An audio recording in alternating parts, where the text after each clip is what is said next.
Welcome to Female Fractionals, the biweekly podcast for successful female fractional executives and those ready to take the leap. In each episode, I'll bring you actionable lessons and inspiration through interviews with thriving fractional leaders and experts. Let's dive in. Hi, everyone, and welcome to today's episode of Female Fractionals. I'm your host and Fractional CMO, Amanda Nizzere. This episode is a great conversation with Natalie Swan and features a candid discussion about the realities of fractional leadership, the mindset shifts needed to hire a fractional, and lessons from our guest's journey from Scrappy brand manager to successful fractional leader and business owner. Our guest today is Natalie Swan, owner of Swan and Associates. B2B company leaders hire Natalie and her team to turn business objectives into strategic, actionable marketing. Her firm, Swan and Associates, provides fractional CMO support to $5 million and up B2B companies. As long-term partners for its clients, Swan and Associates offers high-touch, transformational marketing strategy services. Marketing is always an experiment, so Natalie's team champions an iterative approach while making marketing strategy doable and actionable. They collaborate closely with leadership and cross-functional teams, allowing them to deeply understand the business and drive impactful results. You can learn more about Natalie and her team at swanandassociates.co or connect with Natalie Swan on LinkedIn. I hope you enjoyed today's discussion, and without further ado, let's jump in. Hi, Natalie. Welcome to Female Fractionals. I'm so glad you're here. Thank you so much, Amanda. I'm really excited for our conversation today. Well, I would love to start the conversation with you, how I start with everyone, because I find everyone's journeys to be so fascinating. But wondering if you could share a little bit about your journey from events and brand management to launching your own fractional CMO business. Yeah, I'm happy to share. It's a story that just really lights me up because I feel very fortunate to have just gone about things the way that they unfolded. So I started my career at a company in downtown Chicago. I moved there right after college. I'm from Oregon, so it was a big jump across a big part of the country. And we did large scale event production. And the company was started by two young entrepreneurs. They were brothers-in-law, and it really was at the forefront of the experiential entertainment industry. So things like the mud runs, music festivals, large scale beer festivals, things like that. And the company grew very quickly. I mean, we were recognized by major media outlets.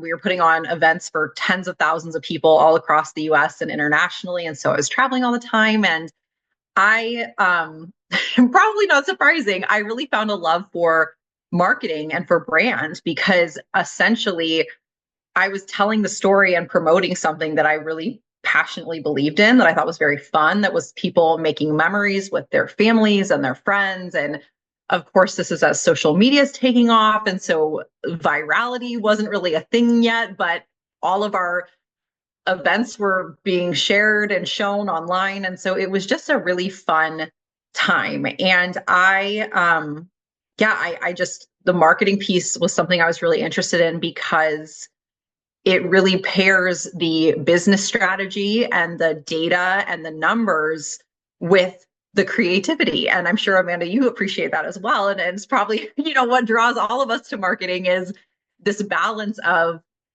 what makes sense from a business perspective and how do we go make that happen in a really effective way and get creative. So I was with that company for several years.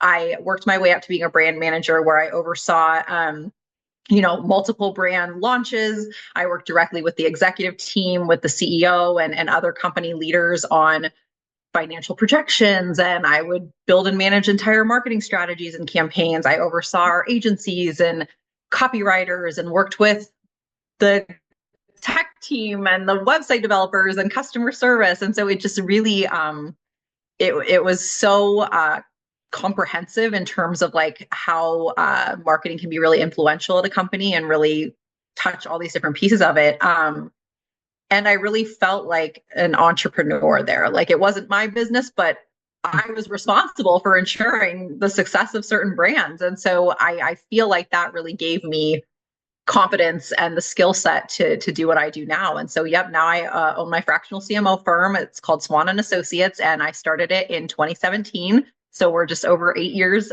in business, which is really exciting. And now we get to bring that same resourceful, problem-solving mentality to our clients on a regular basis.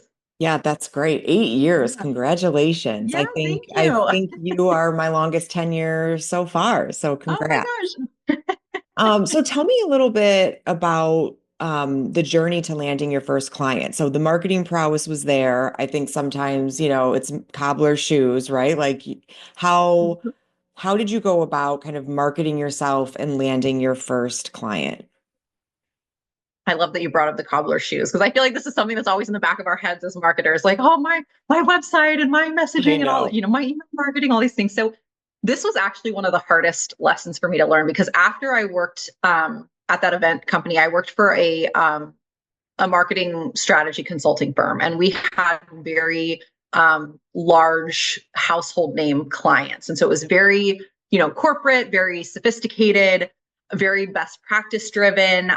Here's how we do things, and so I knew so much about marketing that when I started my own business, it almost hurt me because this is how you're supposed to do things, and these are all the aspects of it that I need, and yada yada yada. But what I found was that coming from companies with those types of resources, with teams of 15 plus like expert marketers and agencies and huge budgets, like that's not realistic when you're starting your own business. And it's not realistic for a lot of the clients that we support as well, right? Especially clients that don't have a super sophisticated marketing function in place yet. And so I almost had to unlearn a lot and just really think about what is going to make an impact? What am I trying to do? And how can I go do that with the tools that I already have? So what did that look like specifically? Me emailing and sending LinkedIn messages to people that I knew from my work, like literally Mhm. past managers, past team members, contacts from college, professors, like anyone I could think of, and just, hey, I'm doing this, would love your support. I think people have a fear of doing things like that, but what I found is people are really willing to show up for you and be supportive and make introductions. And so that's how it started. And Amanda, I know I shared with you my very first client was actually my former employer because I had moved out of state, and that's what led me to sort of pursue this new consulting opportunity. And before that came about, I was like, you know what, I have a lot of experience at this company. I know a ton about the business. I've been very successful in terms of how I've built brands and managed marketing campaigns. Could you guys use my help for a handful of hours a week? Like, can I do this from afar? And again, this was in 2017 when remote work wasn't really a thing. Like, not a lot of people were using Zoom, but they said yes, and it became this very like mutually beneficial setup. And that's sort of what taught me, like, okay, I can have a leadership role and do it part-time and do it from out of state and with these tools and processes. And so I didn't put all this pressure on myself of like, oh, I've got to land my first client. It just happened very organically, and with people that I already knew I loved working with. So yeah. Yeah, that's great. I mean, that's a really great first client to have and have a lot of very good first learnings and client service and just all of the things that come with that first client. Yeah. So that's a fantastic way to start, in my opinion. Um, I would imagine that in these 8 years, that you have kind of refined your positioning over time, I would assume, as Yep. one does in this space. And so, how do you position your business, like fractional leadership versus consulting versus agency? Can you just explain that a little bit? Yeah, of course. Such a good question. And two, one that I find is really confusing just based on all of the marketing resources that are out there and how quickly Right. the industry changes. And that's one of the things that I hear from business owners a lot is like, what's right for me? Like what, right? Like, I'm hearing about SEO, I'm hearing about AI, I'm hearing about email marketing, but like, do I have to do all of it and how much? And so one of the when I started the business, I very much was positioning myself as a marketing strategy consultant. And I love strategy. I love business strategy, how marketing supports that. Like marketing is not a function that lives in a silo. It's really a representation of the entire business. And so how is it different? Like, what did I see a need for? What I figured out was that the strategy was a critical piece of the puzzle. You will waste so much time, money, energy if you do not have the strategy in place first. And I see this all the time, Amanda, I'm sure you do as well.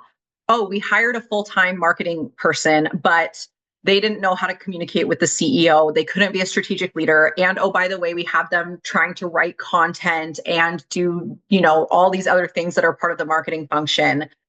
And it didn't work out. Or, oh, we hired this agency to execute an email marketing campaign for us or a LinkedIn outreach campaign for us, and we didn't see any ROI with it. The problem is you need both. You need the strategy to start, and you need people who know how to effectively is a big part of it, execute on the strategy. Because, I hear things like, oh, we tried webinars, they didn't work. We tried events, they didn't work. But it's not that marketing does or doesn't work. It's how can you make it work for your business based on the resources that you have. And so this is a very long-winded way of saying my business I've designed, we're not an agency.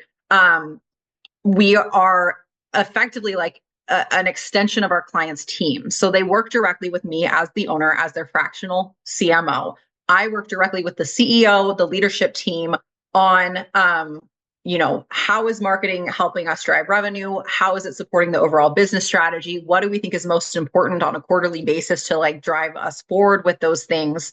And then I have a very small team of people that really help with the execution. So they're not essentially overpaying me to be the one to do all of these tactical things as well, but I have a team of experts who can help us actually get the work done. And so our clients keep us around because we provide the full scope of what they actually need, and in a way that they're not significantly overpaying for strategy or hiring for tactical execution that is like completely the wrong fit for their business. So yeah. Yeah. I always really respect someone who is so crystal clear on what they offer, because I think obviously it just provides so much clarity to whomever you're talking to, right? Because I think sometimes people come to fractionals and they don't really know what they need sometimes or what they're looking for. So, how do you define who is the right fit for your services in terms of size and revenue and even like the mindset? Yeah. The mindset is such a big piece of it. I look for people who want a partner, who want someone that, I've learned in my years in business that if someone gets on the call with me and they say, oh, I have everything, like I just need marketing to send me leads, that's a red flag, because there's so much more that goes into it than that. And I've used this before, like I don't just have this like bucket of leads that I can just hand you and say, here you go, like you paid me, now here are your leads. Like that's just not how it works. And so the mindset piece of business is hard. If it were easy, everyone would do it, right? We would have figured this out. Like our clients are incredibly sophisticated business people. They have been doing what they do for a very long time. They have a very strong product or service that they're offering clients who love them. Like it's very fun to work with people like that because they truly believe in what they do. So I really look for someone who's looking to take that marketing off their plate and to trust the person that they bring in, right? It's if you're hiring an expert, if you're looking to hire a fractional executive, you're doing so because they have years of experience in what it is you need. And so, how are we going to work together to problem solve, to figure things out as we go, and to really be iterative with it, because we don't have all the answers, and that's okay. We're going to find them, but it's going to take time. And so that's really a big piece of it. And in terms of other things I look for, a lot of times people have come to me, like I mentioned, who've tried to hire a full-time person, but they expect that person to be all of the things and to do all of the things. And so if someone has a full-time marketing hire that they feel like And a lot of times too, I come in and I work with other full-time marketing people as well. So like some of our clients have full-time marketers, and that's amazing. Like we love working with them as team members, but really the CEO should not be the one who's making sure that marketing is happening and that's project managing it. And so when they're looking to get out of that seat and have someone else just own it, and they're still heavily involved, right? It's still a, hey, so and so, I need this from you, or I need you to do this, or even I need you to believe in this and to champion it with the rest of your team, because that makes it so much more effective. Um, those are really the things that we look for. And in terms of size of business, like it tends to be revenue wise, like 5 million and up, just because at that point, like they really have something that they're doing really well, right? To hit that Yeah. point. And Yep. how do we pour gasoline on the fire? Yep. So Yeah.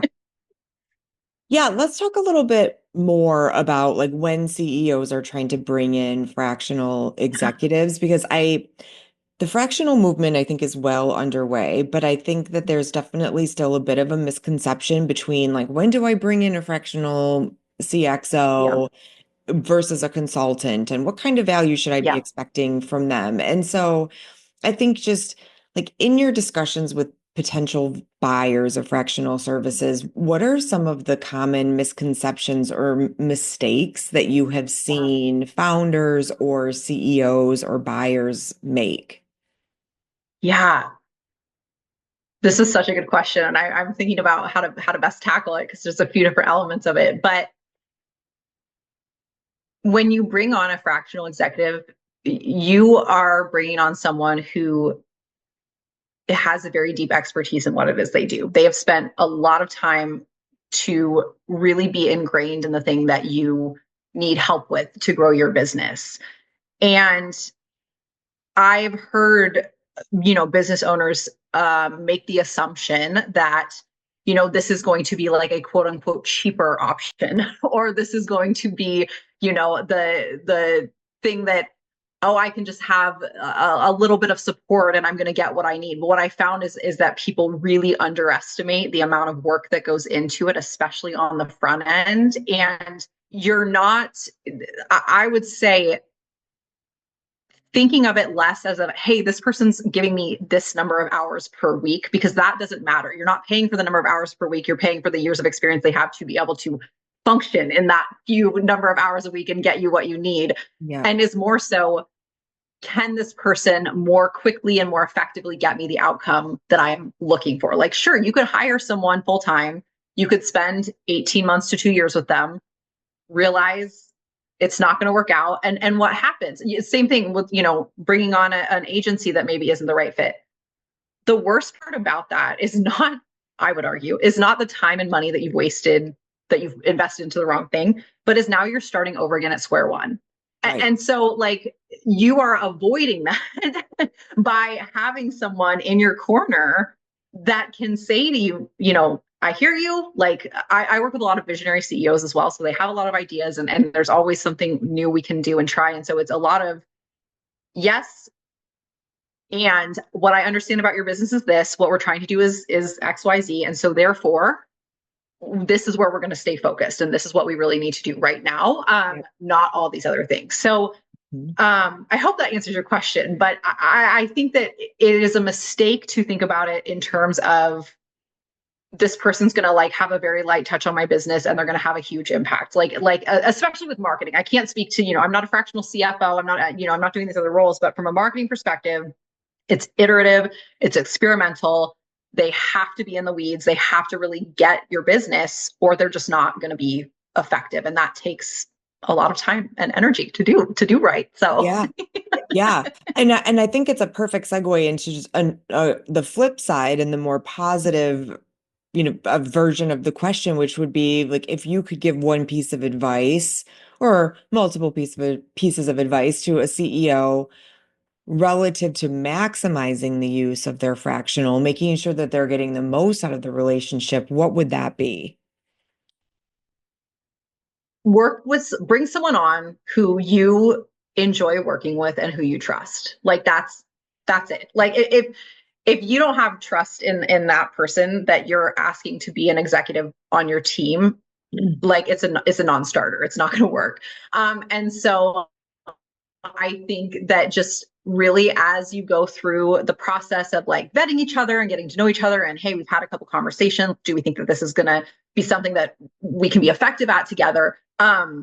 Once you make that decision, like for me, when I decide to move forward with a client, like I'm in it. Like I am so invested on all fronts, and like I want this to work, because if it doesn't, I don't have a business, right? Like if it does, that's what it is. And so, Right. which I think, again, I feel like there is and I've heard there's a mindset around fractional as like an external resource, which I don't think is a good one. Right. And for me, when I partner with our clients, like I care so deeply about their business, about the success of their business, about how I can be effective,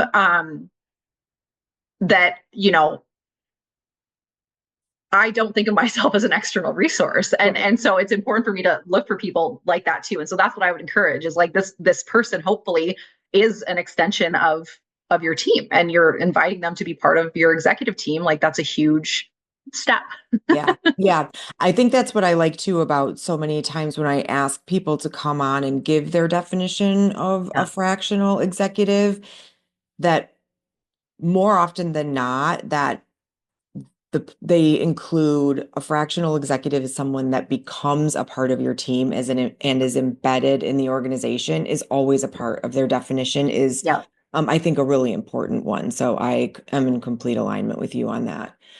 Which I would Um, just say really quick, like you asked earlier and I forgot to address it, is how is it different than like a consulting engagement, for example? Like a consulting engagement in my mind would be, on my mind and my experience, would be very much like, here's the specific thing that we're trying to solve. We're going to do it, and then we're going to hand it off and say, good luck, go implement it, et cetera. Whereas a fractional executive should be the person who is overseeing, managing, refining, adjusting. Like it's not just a here's the framework. It's a here's the framework, and here's how we're going to go do it, and here's how I'm going to manage it on your behalf and continue to build it out to be more successful. So yeah. yes.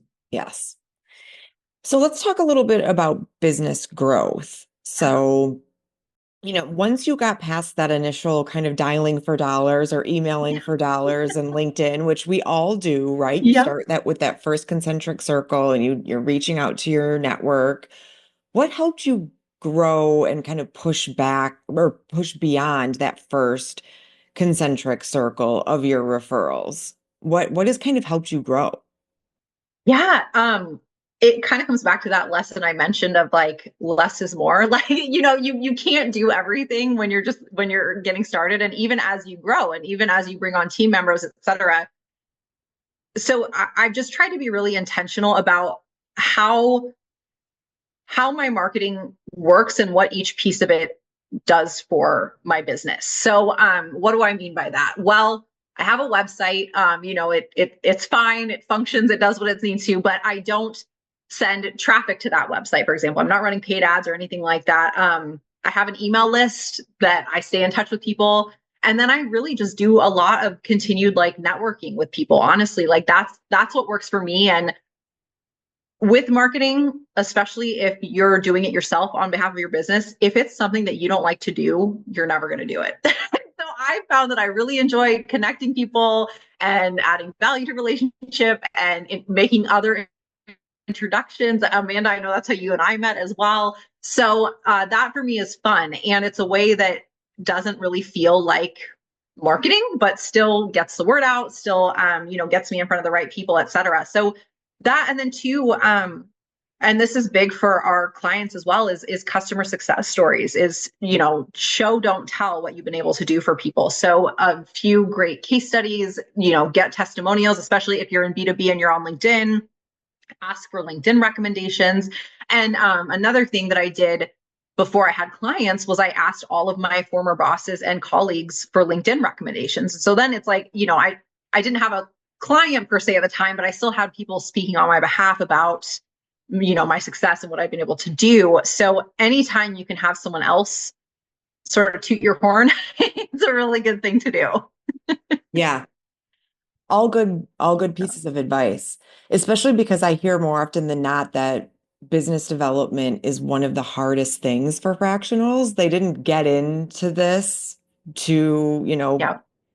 drive the BD engine, even though they know they have to do it, right? You're not going to be Yeah. a successful business owner if you're not selling anything. So I think that those are all really good, smart alternatives to, having to really put yourself out there from a LinkedIn, thought leadership, Yeah. cold email, all of those types of things that you're hearing about all of the time in some of these, different entrepreneurial and fractional groups.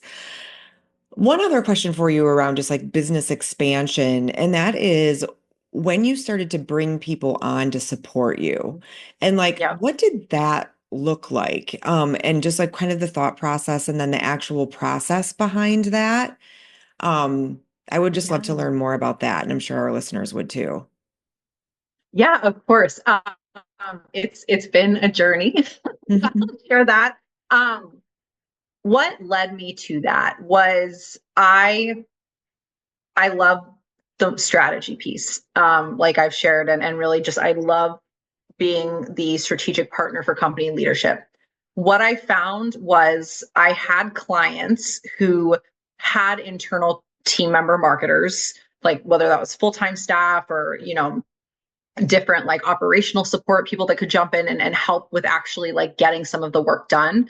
And I found that those clients, I was able to be so much more effective with them because I could stay in the zone that they hired me for, which was strategic marketing leadership, right? Not how do we make the CRM function, right? Like that. So it was an evolution. And I just thought, I'm doing some of these tasks that I don't love and that I'm not good at, and my clients aren't really paying me for. Like, how can I give them a better service, spend more time doing what I enjoy doing, and I personally just love being a part of a team, like build out a team around me to do that. And so, it's started out just I hired a coach. I hired a operations specialist who coached me, and we would sort of do the all the things you would think of, like what tasks are going on in the business, and what is Natalie working on that potentially someone else could be working on, and how do we sort of build process around that. And so yeah, that's really like how it came about. And I love process. I love efficiency. I think that's what's really allowed me to be so successful in the fractional role, is like you have to be effective and move fast. And Yeah. so by having strong organization and communication skills and tools and templates and all these things in place, that's how I've been able to do that. So just prioritizing that, I mean, maybe to some people it sounds boring, but like the SOPs and the project management software, like all of those things have really allowed me to then literally improve the quality of service that I'm providing to my clients, while also having other people step in to do some of the work. Yeah. So yeah. Yeah, I think it's a really smart two-pronged approach to efficiency while also creating tools that are going to be repeatable and scalable. Yeah. That's great. And you also have to always think about as a fractional, how do you get some of those $10 tasks off of your plate, whether Yeah. now it's enabled Yes. like through an AI tool or whether it's a $10 task or it's just something that that you either like don't want to do or it would be Yep. better off to be done by someone else, right? So I think it's great to I think sometimes we come in and depending on the experience that you had previously, you can come in and like, try to be the hero for all of these organizations because you Yes. do care so much. And it's just like, you don't have to be the hero. You can still get things done, but it doesn't all have to fall on your shoulders. So I think that's something that many fractionals learn as well. So And it's hard. And I see it with clients too, because entrepreneurs are problem solvers and we're doers. And so it is a it's a constant I'm having to like remind myself and train myself of these things on a very regular basis because that's the knee jerk is like, oh, okay, let me jump in. Which of course I'm always willing and happy to do, but it's just not the most effective way of doing things like long term and as trying to grow and as trying to like continue to better serve clients. So I just, if you're listening to this and it resonates, I would say find a way to like signal to yourself when that's happening, or when you know, hey, I'm really not enjoying this task, or is there someone else that could help me with this? Like the answer is there's probably a solution. So yeah. I think that is very, very sage advice. Yeah. Okay, one more question and then we'll jump into rapid fire. But I think looking back on your journey, is there advice that you would give yourself as you think back to, like year one or two? Oh my gosh, such a good question. Um, this is gonna probably sound really cheesy, but I would say like just have fun with it and surround yourself with people that you enjoy being around. Like I feel so lucky to work with the people that I get to both on my own team and with our clients because they're so smart.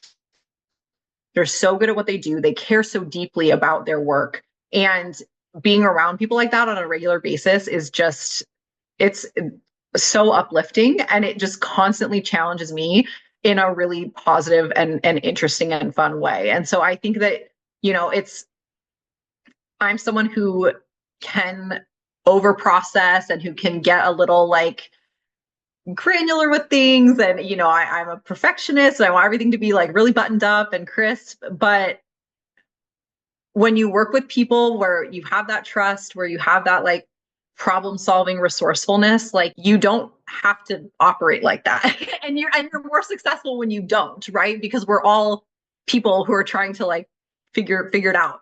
And so that's what I would tell myself. That's good. If only we could all go back, right? Right? But I think that's very good advice. Yeah. It's very good advice for those that are in the beginning of their journey. So that's great. Okay, so we're going to jump into rapid fire, which these are questions that are meant to be answered in one word or one sentence or less. So we have some fun ones for Okay. you. Okay. Favorite productivity hack?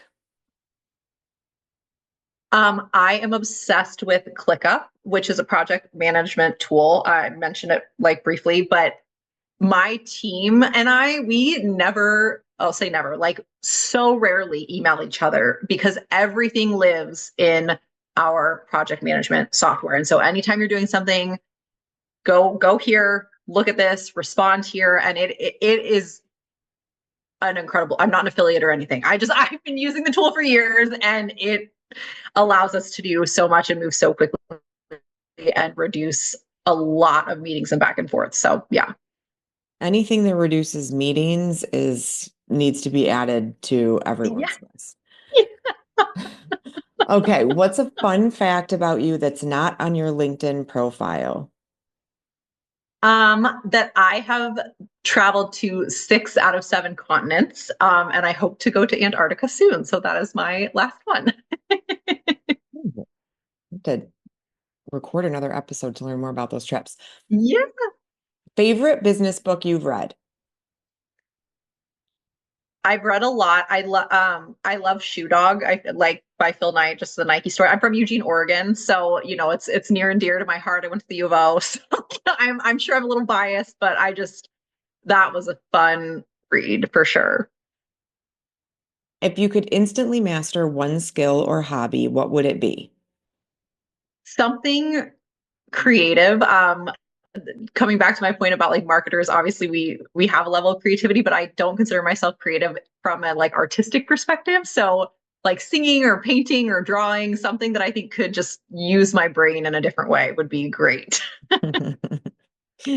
Okay, and finally, the most used emoji in professional texts.